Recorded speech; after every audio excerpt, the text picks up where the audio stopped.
ಕಾಂಗ್ರೆಸ್ ಸರ್ಕಾರ ಅಥವಾ ಕಾಂಗ್ರೆಸ್ ಪಕ್ಷ ಕಳೆದ ಚುನಾವಣೆಯಲ್ಲಿ ಹೆಜ್ಜೆ ಹೆಜ್ಜೆಗೂ ಮಾತಾಡ್ಕೊಂಡು ಬಂದಿದ್ದು ಎರಡು ವಿಚಾರ ಏನು ಅಂತಂದ್ರೆ, ಈ ದೇಶದಲ್ಲಿ ಪ್ರಜಾಪ್ರಭುತ್ವ ಅಪಾಯದಲ್ಲಿದೆ, ಸಂವಿಧಾನ ಅಪಾಯದಲ್ಲಿದೆ, ಅದನ್ನ ರಕ್ಷಣೆ ಮಾಡೋಕ್ಕೋಸ್ಕರ ಕಾಂಗ್ರೆಸ್ ಇದೆ ಅಂತ ಹೇಳ್ಕೊಂಡು ಬಂದಿದ್ದು.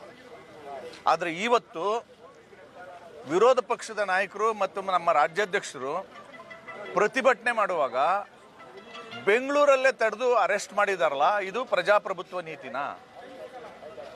ವಾಕ್ ಸ್ವಾತಂತ್ರ್ಯವನ್ನ, ಅಭಿವ್ಯಕ್ತಿ ಸ್ವಾತಂತ್ರ್ಯವನ್ನ ದಮನ ಮಾಡುವಂತ ಕೆಲಸವನ್ನ ಸಿದ್ದರಾಮಯ್ಯ ನೇತೃತ್ವದ ಕಾಂಗ್ರೆಸ್ ಸರ್ಕಾರ ಮಾಡಿದೆ. ಹಾಗಾಗಿ ನಾನು ನಿಮ್ಮ ಮೂಲಕ ಹೇಳ್ತಾ ಇದ್ದೀನಿ, ಸಿದ್ದರಾಮಯ್ಯನಿಗೆ ಧಿಕ್ಕಾರ. ಎರಡನೇದು, ಇವರು ಸಂವಿಧಾನ ಪರ ಅಂತ ಮಾತಾಡ್ತಾರಲ್ಲ, ಮೂಡ ಹಗರಣದಲ್ಲಿ ಒಂದು ಬಹಳ ಮುಖ್ಯವಾದಂಥ ಒಂದು ಭಾಗ, ಸಿದ್ದರಾಮಯ್ಯನವರ ಶ್ರೀಮತಿಯವರ ಹೆಸರಿಗೆ 3 ಎಕರೆ 16 ಕುಂಟೆ ಜಮೀನು ಮಂಜೂರು ಮಾಡಿಕೊಂಡು ಸೈಟ್ ಮಾಡ್ಕೊಂಡಿದ್ದಾರಲ್ಲ, ಈ ಜಮೀನು ದಲಿತರಿಗೆ ಸೇರಿದಂಥ ಜಮೀನು, ಶೆಡ್ಯೂಲ್ ಕಾಸ್ಟ್ ವ್ಯಕ್ತಿಗೆ ಸೇರಿದಂಥ ಜಮೀನ ಲೂಟಿ ಹೊಡೆದಿದ್ದಾರಲ್ಲ, ಇದು ಸಂವಿಧಾನ ಪರನಾ? ಹಾಗಾಗಿ ನಾನು ನೇರವಾಗಿ ಆರೋಪ ಮಾಡ್ತಾ ಇದ್ದೀನಿ, ಕಾಂಗ್ರೆಸ್ ಯಾವತ್ತೂ ಸಂವಿಧಾನ ಪರ ನಡ್ಕೊಂಡಿಲ್ಲ. ಕಾಂಗ್ರೆಸ್ ಯಾವತ್ತೂ ಪ್ರಜಾಪ್ರಭುತ್ವ ನೀತಿಯನ್ನು ಅನುಸರಿಸಿಲ್ಲ.